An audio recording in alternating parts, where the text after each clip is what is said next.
오늘 교회에 대한 세 번째 시간, 타인에 대해서 돌보는 그런 관점으로 한번 살펴볼 텐데, 미국의 국방부에 가면은 이런 사인이 있다고 합니다. 지금 내가 하는 이 비밀스러운 일을 내가 알아서는 안 된다. 이해가 되십니까? 내가 지금 하는 이 비밀스러운 일을 내가 알아서는 안 된다. 나의 성스러운 일은 지금 내가 하는 그 일을 내가 알아서는 안 된다. 자, 이런 사인은 없지만 가슴속에 아마 새겨둬야 되는 사인일 것 같아요. 목회를 하면서 무슨 소린가 하냐면은 각 개인들에 대한 철저한 사생활을 지켜줘야 합니다. 왜냐면요, 이 사생활을 듣고서 옆에 가가지고 이거 집사님만 하세요. 이런 게 얼마나 많아요. 이거 비밀인데요. 아무도 모르는 얘기인데 이거 집사님만 하세요. 그러면 이야기가 집사님만 하세요. 형제님만 하세요. 그래서 다 돌게 돼 있어요. 그래서 철저하게 지켜줘야 합니다.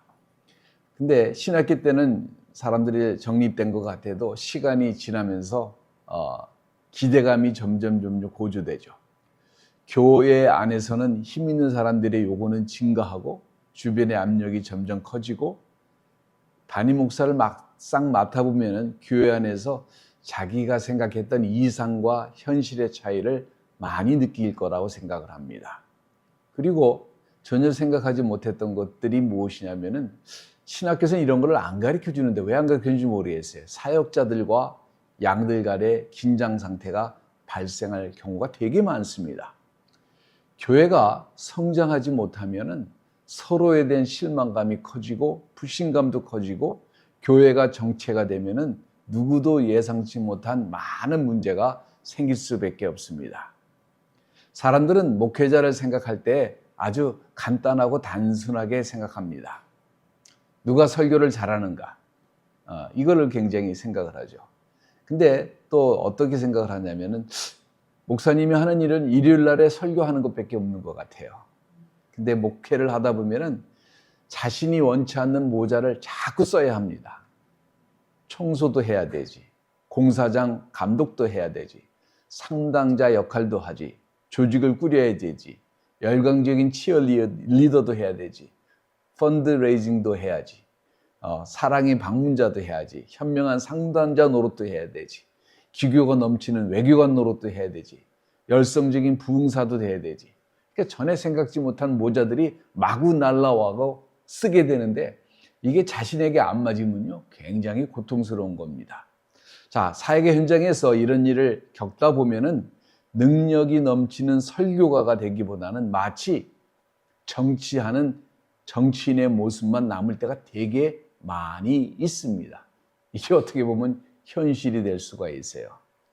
자, 그런데 사람들이 목회자를 이해하지 못하는 게 현실이고 성도가 이 세상에서도 똑같이 이와 같이 이해받지 못하는 것도 현실입니다. 어떤 자매가 옛날에 이런 얘기를 했다고 그래요. 우리 목사님은 하나님과 같아요. 일주일 동안 본 적도 없고 일요일 날에는 단 한 번도 이해가 된 적이 없습니다. 참, 이 말이 재밌고 반면에 시사하는 것이 되게 많은데 얼마나 많은 성도들이 하나님은 볼 수도 없고 이해할 수 없는 분이라고 생각하는지 모릅니다. 그러므로 그분을 대변하는 목사님도 볼 수도 없고 이해할 수도 없는 존재로 생각을 합니다. 저는 목사라고 하는 것을 밖에 나가서 아마 제 입으로 말하는 경우가 거의 없을 거예요. 특별하게 내세울 일도 아니고 제가 생각하기에는 제가 주를 섬기는 사람으로서 행동으로 말을 하는 것이지 제 직업으로 말로 하는 것이 아니라고 생각을 했기 때문에 한 번도 앞서서 말을 해본 적이 없습니다. 그런데 제가 성직자인 것을 알면은 사람들의 반응이 여러 가지가 있습니다. 어떤 사람은 상당히 불편해하면서 피하기도 하고 어떤 사람들은 저를 교황대하듯이 대하려고도 하고 어떤 사람들은 저를 이상하듯이 대하려고 합니다. 자, 한국에서 병원에 신방 갔다가 안면에 있는 집사님을 만났는데 담배를 피우다가 저를 보더니 급히 담배를 꺼서 주머니 속에 넣는 모습을 봤습니다. 본인이 숨기니까 저도 모르는 척하면서 이제 이런저런 얘기를 하는데 본인은 아무것도 없는 일처럼 얘기를 하는데 손에 놓은 양복 주머니에서 연기가 슬슬 피어나는 것을 제가 봤어요.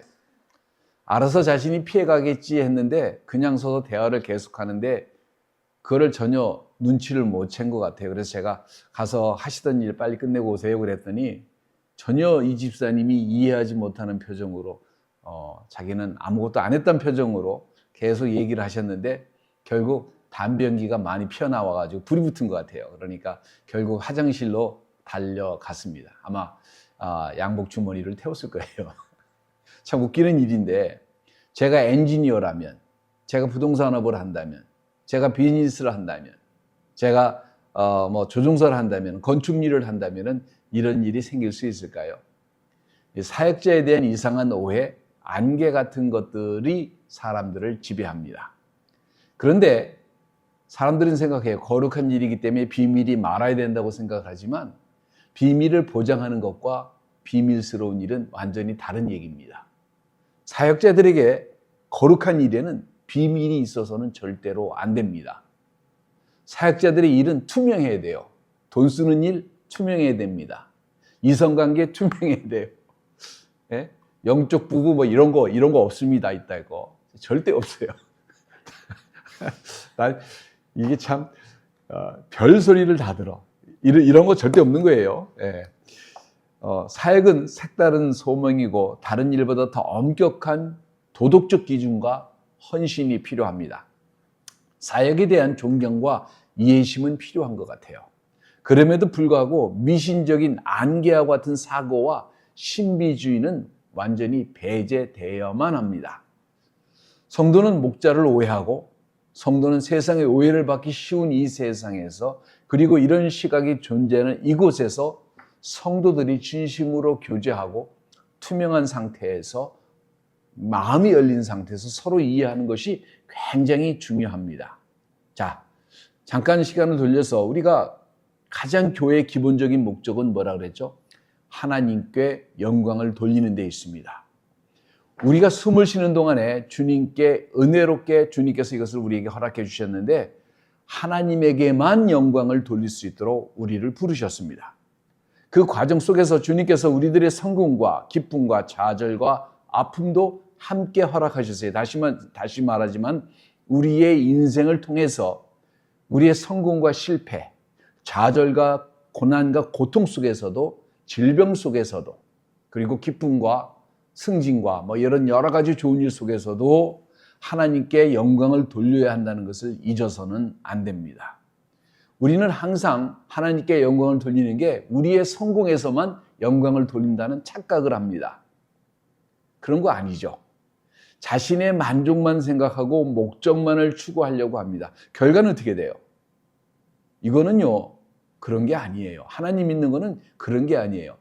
실패와 좌절과 고통 속에서 하나님께 영광 돌리는 그것이 더 진정 아름다울 수 있다는 사실을 사람들은 알지 못하는 것 같아요. 재밌는 얘기 하나 해드릴까요?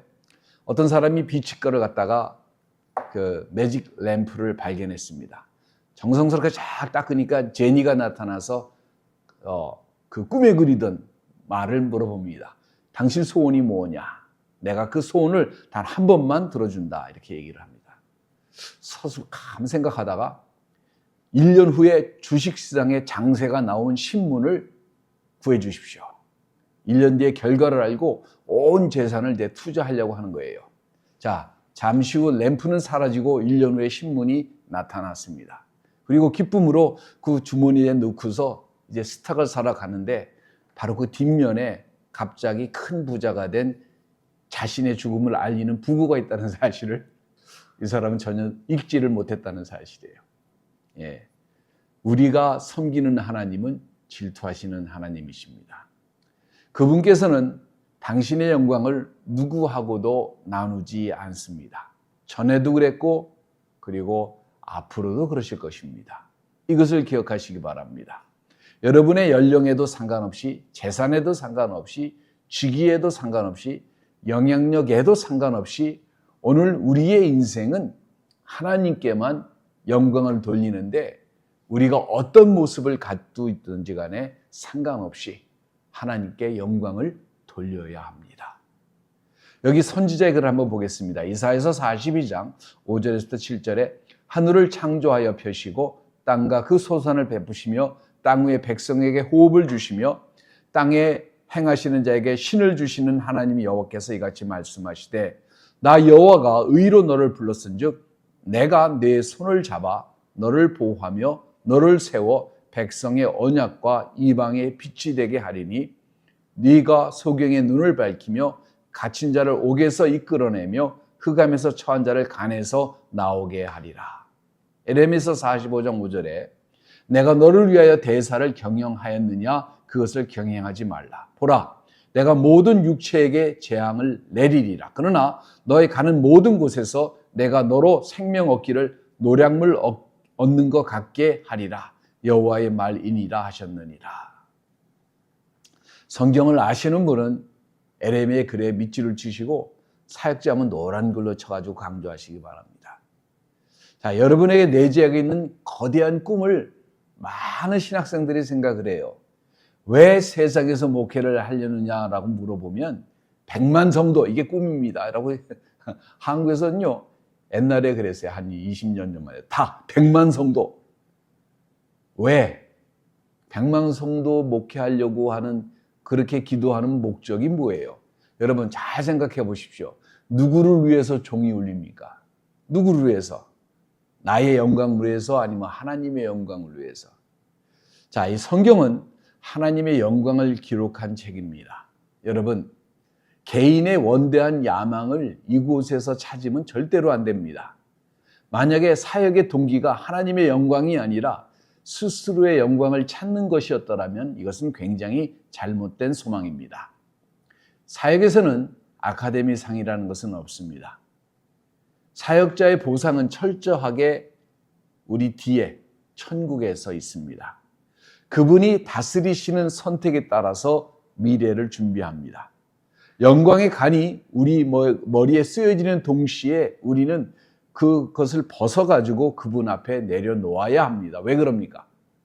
우리가 칭찬을 받는 그 순간에도 그분만이 영광 받으시기에 합당하시기 때문에 감히 하나님과 함께 칭찬을 겸하여 영광을 겸하여 받을 수가 없다는 사실입니다. 자, 우리의 목적을 좀 더 자세하게 보겠습니다. 전에 본 것처럼 사도행전 2장 41절에서부터 47절에 여러 가지가 엮여 있는 것을 봤습니다. 예배, 성경의 말씀을 가리키는 것, 서로 돌보는 것, 친교 이런 것들입니다. 자, 그 말을 받은 사람들이 침례를 받음에 41절 이날에 신도의 수가 3,000을 더하더라. 42절 그들이 사도의 가르침을 받아 서로 교제하며 떡을 떼며 오로지 기도하기를 힘쓰니라. 43절 사람마다 두려워하는데 사도들로 말미암아 기사와 표적이 많이 나타나니. 44절 믿는 사람이 다 함께 있어 모든 물건을 서로 통용하고. 45절 또 재산과 소유를 팔아 각 사람의 필요에 따라서 나눠주며. 46절 날마다 마음을 같이 하여 성전에 모이기를 힘쓰고 집에서 떡을 떼며 기쁨과 순전한 마음으로 음식을 먹고 하나님을 찬미하며. 47절 온 백성의 칭송을 받으니 주께서 구원받은 사람을 날마다 더하게 하시니라. 자, 당연히 교회는 예배하는 장소입니다. 예배가 없다면 안 되죠. 당연히 예배를 드려야 합니다. 교회 안에서 활동에 의해서 어떤 자극을 받을 수가 있습니다. 스몰 그룹을 통해서 이곳저곳에서 가르침을 받을 수도 있어요. 하지만 교회는 학교가 절대로 아닙니다. 교회는 반드시 예배가 있어야 합니다. 어느 부부가 예전에 저희 가서 이런 간증을 했는데, 목사님 우리 교회는요 찬송도 필요 없고 친교도 필요 없고 단지 성경의 진리만을 알아야 된다고 목사님이 강조하세요. 좋은 거죠. 이 부부는 성경 공부반에 혹은 신학교에 참석한 것이라는 생각을 그러나 제 마음속에서는 부인할 수가 없죠.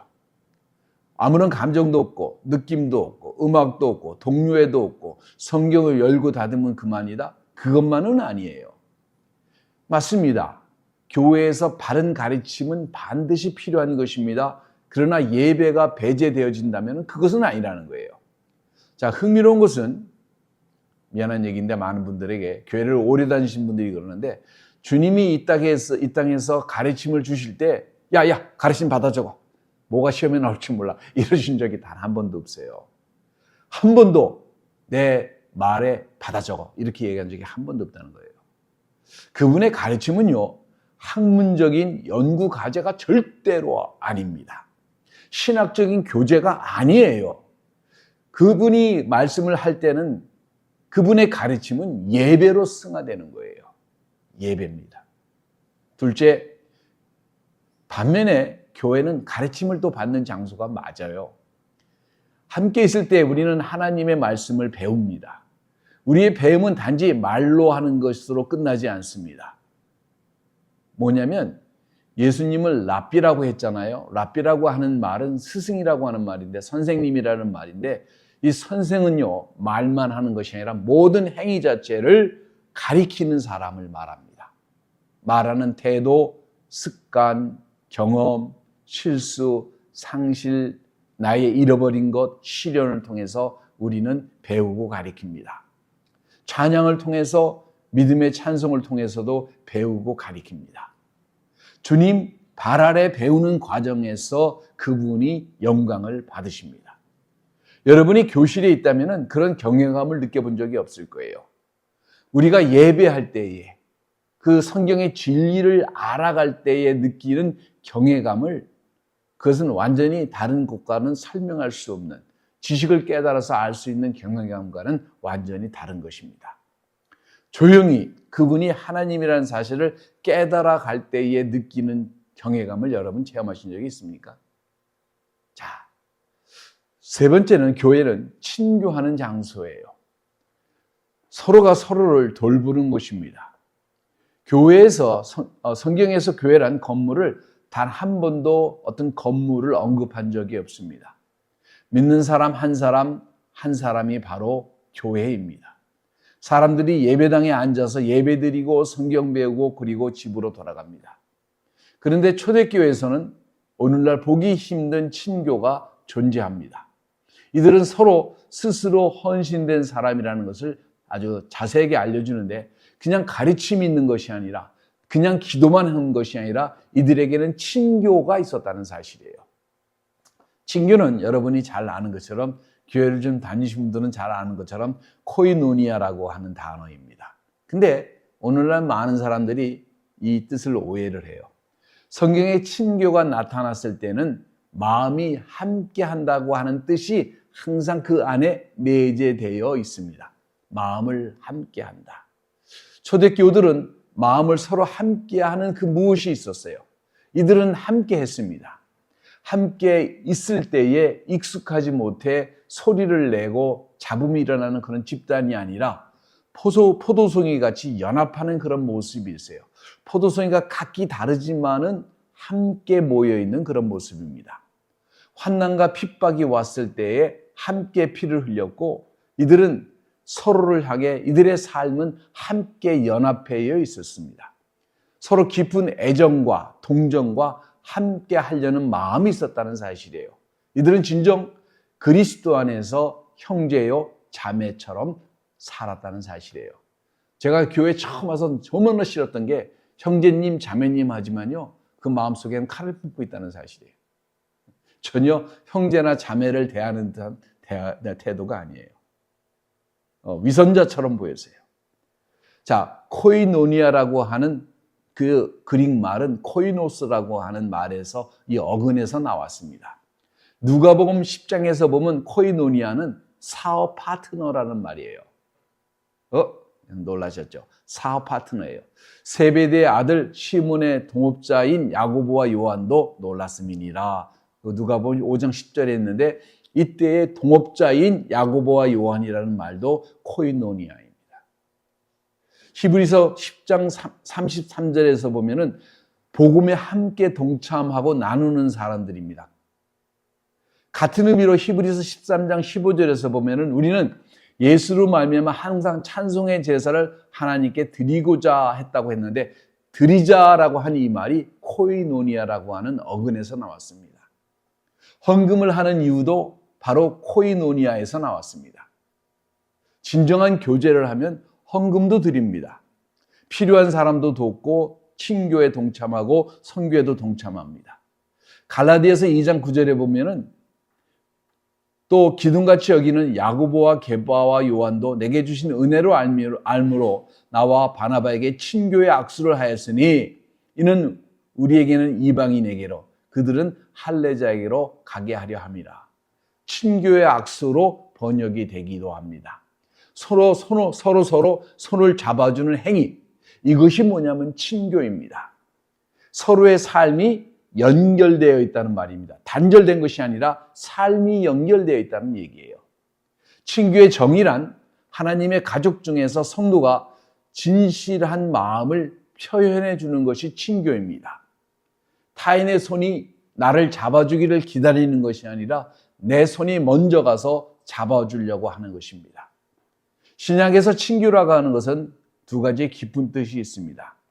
먼저 어떤 사람과 어떤 것을 나누는 것을 말합니다. 즉, 다른 사람의 필요를 진심한 사랑의 마음으로 채워주는 것입니다. 다른 사람이 울 때에 우는 자리에 함께 와서 울어줄 수 있는 마음, 기뻐할 때 함께 기뻐해 줄 수 있는 이 마음, 함께 해주는 이 마음입니다. 근데 제일 힘든 게 뭔지 아세요? 옆집 사람이 승진을 했어요. 근데 진정으로 기뻐서 박수를 쳐줄 수가 있겠어요? 만약에 그 사람이 나보다 뛰어나다고 생각하면 별 문제인데 나보다 한참 못한다는 생각이 들었을 때에도 여러분 기뻐서 박수를 쳐줄 수 있나요? 옆에서 보기에 저거 정말 날라리 같은데 라고 생각을 했는데 그 사람이 하나님의 놀라운 은혜를 체험을 했다면 시기심, 질투, 미워하는 마음이 완전히 사라진 친교, 이게 진정한 친교죠. 비교하지 않고 남이 없다고 무시하지 않고 있다고 막 거기에서 비굴하게 행동하지 않고 서로 정말 형제처럼 자매처럼 감싸 안아줄 수 있는 그런 친구, 서로가 서로를 공격하지 않고 서로를 의지하고 감싸주는 친교. 누가 내 자매를 얘기하면 여러분 기분 나쁘잖아요.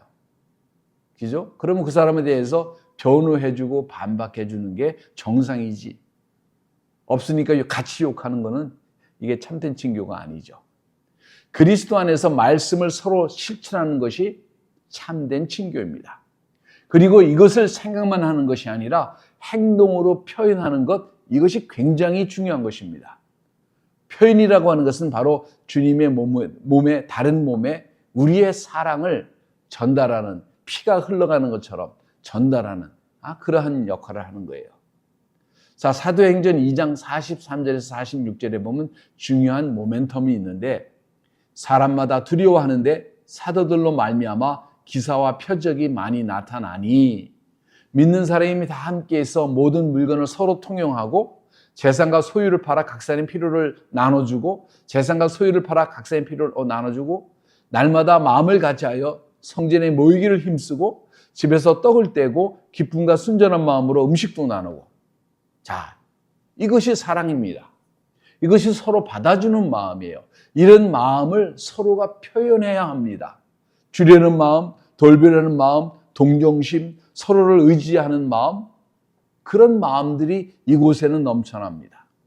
이들이 서로의 필요성은 여기 교회에 연결되어 있습니다. 사도행전 2장 47절에 하나님을 찬미하며 또 백성을 친송받으니 주께서 구원을 받는 사람을 날마다 더하게 하시느니라.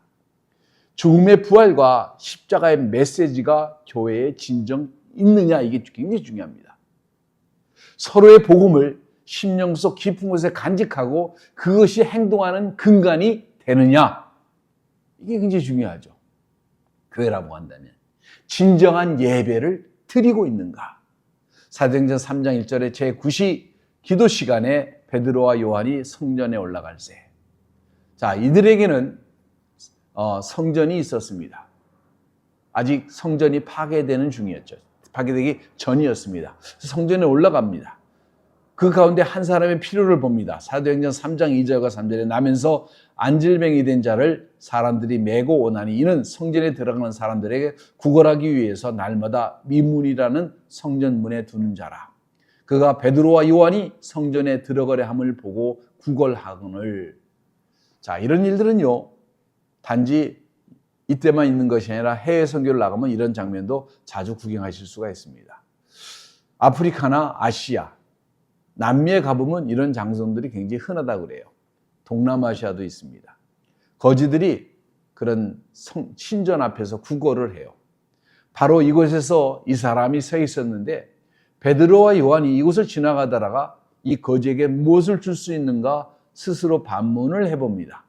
4절에서 8절에 베드로와 요한으로 더불어 주목하여 가로되 우리를 보라 하니 그가 저에게 무엇을 얻을까 하여 바라보거늘. 그래서 우리를 보라 그런 얘기는 뭐냐면요. 이게 이제 은혜 받은 사람들은 알 거예요. 그를 보면서 그 안에 뭐가 있나? 믿음이 있나 없나 본 거예요. 믿음이 있었던 거예요. 믿음이 보입니까? 예. 하나님이 성령이 역사하실 때 함께 하면은 그것이 보이기도 하죠. 베드로가 가로되 은과 금은 내게 없지만은 내게 있는 것으로 내게 주노니 곧 나사렛 예수의 이름으로 걸으라 하고 오른손으로 잡아 일으키며 발과 발목에 곧 힘을 얻고 뛰어 서서 걸으며 그들과 함께 성전에 들어가면서 걷기도 하고 뛰기도 하며 하나님을 찬미하니 이렇게 얘기를 합니다. 사도들이 이 사람을 만난 후에 어떤 일이 생겼습니까? 치료함 받는 역사가 일어났습니다. 그러자 종교 지도자들이 사도를 불러요. 자, 이들이 우리가 일반적으로 생각해, 상식적으로 생각해, 야, 어떻게 이런 일을 행할 수가 있나? 참 감사하다 하나님께. 이렇게 하면서 이 사람들은 칭찬해줘야 오는데 종교 지도자들이 생각하기는 이거는 상식적으로 있어서는 안 될 일이야. 너희는 우리 당이 아닌데 도대체 너희는 누구야? 왜 이런 것들을 우리의 허락 없이 행하는 거야? 라고 협박을 하고 핍박을 합니다. 이때 종교 지도자들의 협박을 주님을 증거할 수 있는 기회로 베드로와 요한은 삼습니다. 예수를 증거할 좋은 기회로 삼아요. 이들은 메시아를 잘 모르고 단지 종교를 알 뿐이에요. 그래서 이들에게 신앙을 증거합니다. 자, 다시 돌아가서 보면은 크리스찬이라고 하는 것은 길거리에 있는 샌드백과 같습니다. 주먹으로 막 누가 와서 때리면은 막 맞다가 제자리로 돌아가고 주먹으로 또 맞으면 막 맞다가 제자리로 돌아가야 합니다. 똑같은 일을 우리는 반복해서 합니다. 이것이 초대교회의 특징이고 이것이 오늘날에도 믿는 성도들도 똑같이 이런 일을 해야 합니다. 누가 좋아하든 싫어하든 주먹으로 치든 우리는 똑같은 일을 반복적으로 할 수밖에 없어요. 사도행전 4장 1절과 3절에 사도들이 백성에게 말할 때 제사장들과 성전 맡은 자와 사두개인들이 이르러 2절 백성을 가르침과 예수를 들어 죽은 자 가운데 부활하는 도를 전함을 싫어하여 죄를 가둠에 날이 이미 점거로 이튿날까지 가두었으나 바리새인들과 서기관들은 사두개인들은 제자들이 복음을 증거하는 것을 너무나 싫어해서 증오했습니다. 그래서 복음 증거를 하지 못하도록 옥에 가둡니다. 3절과 4절에 저희를 잡음에 날이 이미 저문고로 이튿날까지 가두었으나 말씀을 들은 사람 중에 믿는 자가 많으니 남자의 수가 약 5천이나 되었더라. 교인의 숫자가 3,000명에서 이미 5,000명으로 증가하고 있습니다. 놀라운 성장 속도죠. 근데 여기에 또 하나의 키가 있습니다. 이 숫자는 오직 남성만 카운트된 것입니다. 이미 남성만 3,000에서 5,000명으로 증가합니다. 교회가 이렇게 성장하고 있습니다. 왜, 어떻게, 누가 이런 용기와 심령 나는 사람들과 함께 있기를 싫어하겠어요? 더구나 그 안에만 들어가면 성령께서 역사하시는 폭발적인 역사와 은혜가 넘치고 그리고 거기서는 정말로 세상에서 견딜 수 없었던 그 외로움과 고통과 좌절을 치유할 수 있는 크리스찬의 뜨거운 사랑이 함께 있는 이곳을 누가 거부할 수 있겠어요? 27절 저희를 끌어다가 공회 앞에 세우니 대제사장이 물어 가로되 우리가 이 이름으로 사람을 가르치지 말라고 엄금하였으되 너희가 너희 교를 예루살렘에게 가득하게 하니 이 사람의 피로 우리에게 돌리고자 함이로다. 벌써 뭐예요? 마음이 찔리는 거예요, 이 사람들이. 베드로와 사도들이 대답하여 가로되 사람보다 하나님을 순종하는 것이 마땅하니라. 저희가 듣고 크게 놓아여 사도들을 없이 하고자 할세. 죽이려고 하는 거죠. 마지막으로 그때에 노신사인 가말리엘이 일어납니다. 잠깐만 여러분. 하나님을 대적해서 많은 사람들이 일어났지만은 이들은 하나님을 대적해서 싸우는 것뿐일 수도 있고 아닐 수도 있는데 이것을 여러분이 중지시키지 않다 하더라도 하나님 뜻이 아니라면 스스로 동력이 떨어질 수밖에 없을 것이다. 그러니까 냅둬라. 그러니까 저희가 이것을 옳게 여겨서 사도들을 불러 책찍질하며 예수 이름으로 말하는 것을 금하고 놓았다고 합니다. 자, 예수를 증거하다가 책찍질을 맞았어요. 감옥에 오게 갇혔어요. 말할 수 없는 모욕감을 느꼈을 것입니다. 자, 그렇다면 이런 고난들이 사도들의 열정에 찬물을 부을 수 있었을까요? 아니에요. 오히려 거꾸로 됩니다. 이들의 행위는요, 기름에 불을 던진 격이 됩니다. 오히려 더 활활 타오라요. 왜? 이들이 생각하기에는 자신들이 마침내 주님께서 당하신 그 고난에 함께 동참했다고 하는 그 영광스러움에 어찌할 줄 몰라 했던 거예요. 이들이 절대로 자기 몸을 가학자들이 절대로 아닙니다. 그런 것이 아니라 주님이 십자가에 고난 당했을 때 용기가 없어서 아무것도 하지 못했고 비겁했고 다 뒷걸음질 쳤습니다. 그런데 이 순간 이런 고통을 당했을 때 다 같이 강력했고 자랑스러워했고 이것이 특권인 것으로 생각을 했고 누구나 다 주님이 주신 그 십자가를 서로가 쥐고 싶은 열망에 가득했다는 사실입니다. 41절 사도들은 그 이름을 위하여 능력받는 일에 합당한 자로 여기심을 기뻐하며 공회 앞을 떠나니라. 저희가 날마다 성전에 있든지 집에 있든지 예수는 그리스도라고 가르치기와 전도하기를 쉬지 아니하기라. 이들은 날마다 더욱더 공개적으로 예수님을 증거합니다. 교회에서만 예수님을 증거하지 않습니다. 길거리에 있던 물건을 사던 물건을 파던 친구를 만나던 대화를 하던 이들이 있는 곳에서 누구를 만나든지 간에 예수는 그리스도라고 하는 복음을 증거하고자 하는 열망이 가득 찼다라고 하는 사실입니다. 진정한 전도의 물결이 차고 넘쳤다는 사실이에요. 자, 신약 성경에서 복음화와 사역에 대해서 4가지를 마지막으로 살펴봅니다. 첫 번째, 교회의 모임은 제한받지 않습니다. 여러분 이것을 기억하시기 바랍니다. 모임이 있는 교회 안에서 예배를 드리고 말씀을 배우는 것, 그런 장소 예배당이 맞습니다. 그러나 흩어진 하나님의 사람들은 타인을 돕고 용기를 주고 격려하고 복음화하는 장소로 자신들의 서 있는 그곳을 선택합니다. 누구를 만나든지 예수의 이름이 그냥 내가 생각해서 하는 게 아니라 그냥 나오는 거예요.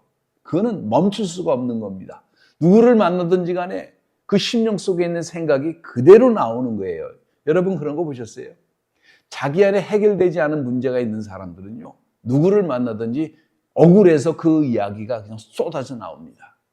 그와 마찬가지로 예수로 차 있는 사람은 누구를 만나든지 그게 상관이 없어요. 그냥 쏟아져 나옵니다.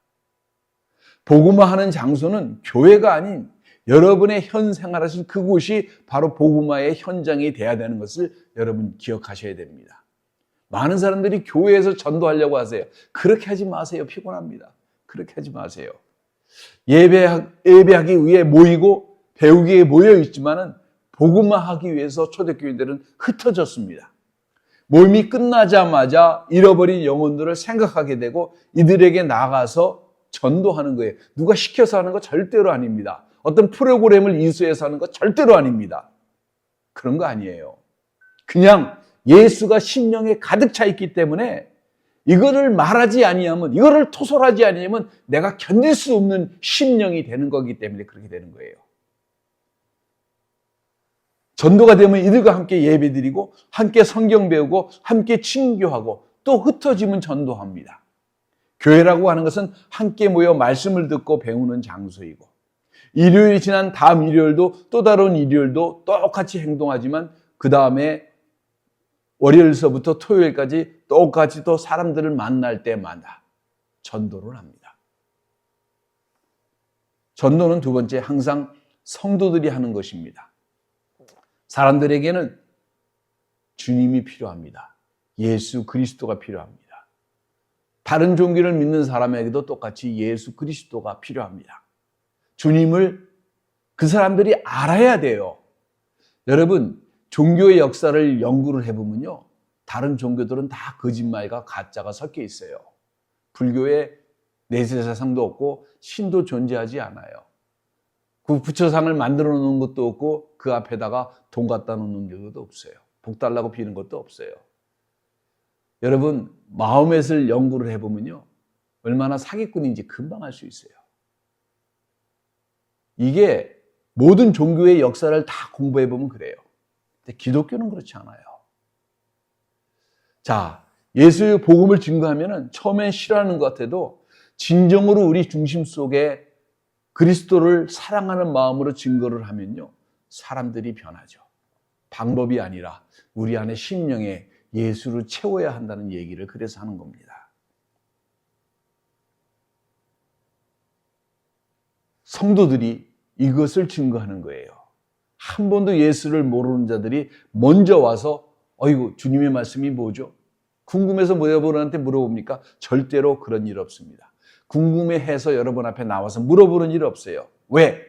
무엇인지도 모르는데 그게 뭐가 궁금하겠어요? 그래서 어떻게 되냐면 성도가 먼저 나가야 합니다. 먼저 예수를 증거해야 되고, 먼저 예수가 누구인지 선포해야 되고, 그분이 하신 일이 무엇인지 우리가 설명해 줘야 됩니다. 그래서 초대교회 교인들은요, 비밀 요원으로 행동한 적이 한 번도 없어요. 오늘날 크리스찬들은 비밀 요원처럼 행동합니다. 한 회사에 다녀도 10년, 20년, 30년 다녀도 그 사람이 크리스찬인 것을 아무도 몰라요. 서로 말할 필요가 없어요. 괜히 말하면 오해받고 불편할까 봐. 여러분, 이거는요, 안에 예수가 없는 거죠. 여러분의 영적 정체성을 가릴 수도 없고 숨길 수도 없습니다. 세 번째, 복음화에는 다른 연관이 없는 일이나 경험들이 다 연결되어 있습니다. 전도를 하다 보면은 극렬한 반대하는 사람, 질병에 걸린 사람, 논쟁하자고 덤비는 사람, 자녀 문제가 있는 사람, 사업 문제가 있는 사람, 고난의 문제가 있는 사람, 미신적인 역사가 있는 사람, 이런 저런 것들이 다 모여가지고 전도하게 된다는 사실이에요. 한 번은 이런 일이 있었습니다. 부모가 아이에게 이제 미국에서는 다 피아노를 가르치잖아요. 음악을 가르치잖아요. 예술 활동을 해가지고 뭐 대학 갈 때 다 필요하다고 생각하니까. 처음에 아이가 곧잘 따라 하더니 이 아이에게 놀라운 반전이 일어납니다. 이 아이가 피아노를 치는 걸 거부해요. 그래서 왜 그래 했더니 어느 아줌마가 피아노를 치지 말라고 그래요. 그러는 거예요. 그러니까 누가? 그랬더니 저 아줌마예요. 그러는데 부모 눈에는 아무것도 없는데 자꾸 어떤 아줌마가 피아노만 앉으면 저 아줌마가 자기 보고 피아노 치지 말라고 그러는 거예요. 수북해하죠. 소름이 끼치는 거예요, 부모가. 처음에는 얘가 피아노 치기 싫어서 만들어낸 말인 줄 알았는데 얘가 아주 막 정색을 하고 질색을 하는 거예요. 피아노 칠 때마다 그 아줌마가 다가와서 피아노 치지 말라고 얘기를 하니까. 어둠의 역사였습니다.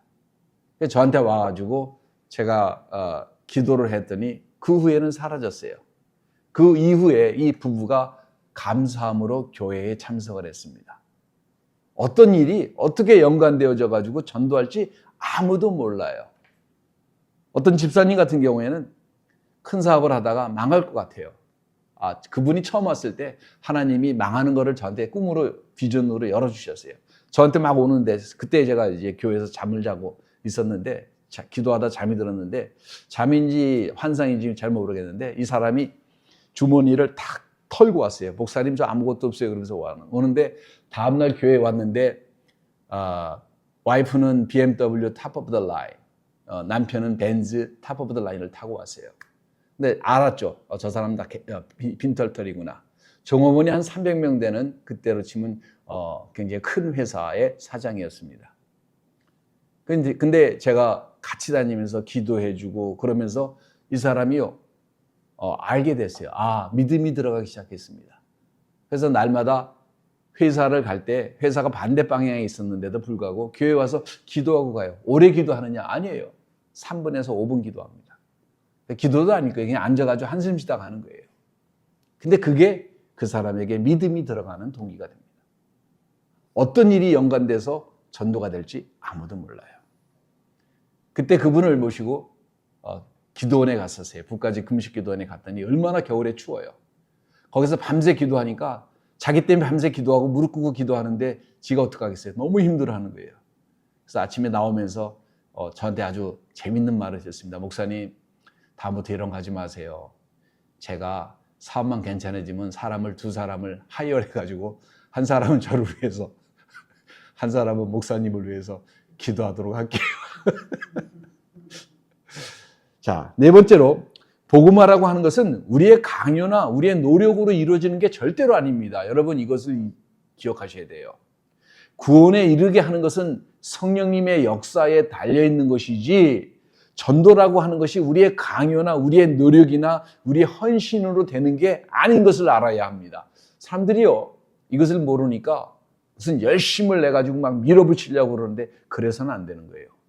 우리가 할 일은 상대를 예 없이 존중해주고 사랑해주고 인정해주는 데부터 시작을 하고, 전도하는 사람들은 그 사람의 확신이 필요한데 이것은 성령께서 그 마음을 바꿔주시는 것이지 우리가 그것을 바꾸려고 막 강요하거나 막 세뇌시키려고 한다거나 막 이래서는 안 되는 것입니다.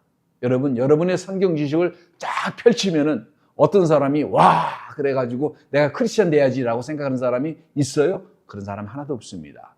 성경 지식으로 사람을 전도하지 못합니다. 어떤 인간이 만들어내는 방법으로도 전도할 수가 없어요. 사역의 능력은 뭐라고 그랬죠? 전번 시간에 성령의 역사입니다. 사람을 위해 만져주고 변화시키는 것은 우리의 역할이 아니라 성령의 역사예요. 우리는 다만 함께하고 하나님의 도구가 되려고 하는 그런 자세가 필요합니다. 사역에서 마지막으로 두 가지를 깊이 생각하십시오. 첫째, 교회의 깊이는 예배와 가르침의 질에서 결정되어집니다. 우리는 복음화를 위해서 예배를 포기할 수가 없습니다. 우리 스스로를 위해서도 예배를 필요할 수가 없습니다. 멈출 수가 없습니다. 우리는 가르치는 것을 중지할 수가 없습니다. 예배를 드려야 하기 때문이에요. 우리가 바로 앓을 때 진정한 예배가 또 들어갑니다. 항상 이것을 염두에 둬야 됩니다. 둘째는 교회의 넓이는 복음화와 친교에 달려 있습니다. 복음화가 멈추면 동시에 사교 클럽으로 전락하고 맙니다. 우리가 이 세상이 우리를 필요하다는 것을 망각해버리는 동시에 우리는 다른 사람을 돌보는 것을 잃어버리게 되고 균형 감각을 잃어버리게 됩니다. 그리고 사랑을 잃어버리게 되고 바리새인이 되는 거예요. 바로 이 사랑이 타인에게 전달되게 되면은 그것이 전도로 이어지게 되고, 우리가 줄 수 있는 게 가장 위대한 게 뭡니까? 사랑입니다. 그 사람이 지옥불에 떨어지지 않도록 살아계신 하나님을 진정으로 그분에게 알리려고 하는 이유는 그 심령을, 그 영혼을 사랑하기 때문이 아니에요. 그런 마음이 우리를 격동하게 되고 예수를 그리스도라고 증거하는 것 아닙니까? 이것은 비밀스러운 일이 아닙니다. 교회의 사역은 다른 사람들을 진정으로 돌보는 마음에서부터 그래서 시작합니다. 말만 하는 것이 아니라 행동으로 내가 희생하는 것을 감수하면서까지 하는 이유는 그것이 아버지를 내가 사랑하는 마음이기도 할 뿐만 아니라 내가 받은 그 사랑을 다른 사람에게 돌려주고 싶은 내 심령 깊은 곳에서 나오는 마음이기도 합니다. 그분께서 그것을 위해서 돌아가셨고 그것을 위해서 그분의 신부로에게 명령하신 것이 같은 동기입니다. 땅끝까지 나아가서 증거하라고 주님께서 그래서 말씀하십니다. 여러분은 어떤 준비가 되어 계십니까? 그분께서는 여러분의 믿음의 반응을 기다리고 계십니다. 그리고 기다리고 계세요. 기도하겠습니다. 주님, 감사와 찬송과 영광과 존귀를 아버지 앞에 돌립니다. 나의 하나님 아버지, 주님께서 하찮은 미물 같은 저희들을 사랑해 주시고 위로해 주시고 감싸 안아 주시고 영원한 생명의 불을 저희들의 심령 속에 던져주셔서 주의 성령이 그 거룩하신 영광의 하나님이 우리와 함께 거하게 하옵시고 우리의 영혼이 살아나게 하시고 우리의 심령과 중심이 살아나게 하시고 죽어있는 우리들의 이웃을 돌아보게 하시며 그들의 영혼을 위해 복음을 증거하게 하시고 복음을 선포하게 하시고 때로는 굴욕을 감수하게 하시고 고난을 기쁨으로 여기게 하시고 하나님의 영광을 사모하도록 인도해 주신 주님, 주님의 뜻대로 예수를 증거하기를 원합니다. 때를 얻든지 못 얻든지 우리가 서 있는 이곳에서 아니 멀리서까지 여행을 하면서까지 예수가 구주인 것을 증거하는 것을 멈추지 않게 하옵소서. 모든 것을 감사드리며 예수 그리스도의 이름으로 기도합니다.